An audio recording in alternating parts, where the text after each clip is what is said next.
কম হয়েছে? হ্যাঁ, মূর্তি এবার কম অন্যের তুলনায় বন্যার লাগে মূর্তি বানানো হয়েছে কম। হ্যাঁ, তার জন্য মূর্তি এবার কম মার্কেটে কম দেখা যাচ্ছে। আরো রাত্রেবেলা আসবে, এই জায়গাটা ভরবে।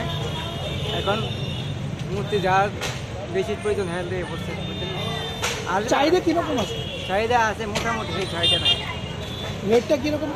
রেট 500 থেকে 300 থেকে 700, 800, 1500 তো আছে। বেলা পড়ছে কেন হয়েছে আর কি, চাহিদা বৃষ্টির জন্য আমরা কাজ করতে পারি না, জিনিসপত্রের দাম বেশি। এবার নাকি কম হয়েছে মূর্তি? কম হয়েছে খুব, চাহিদা বেশি থাকতে পারে। হ্যাঁ চাহিদা বেশি।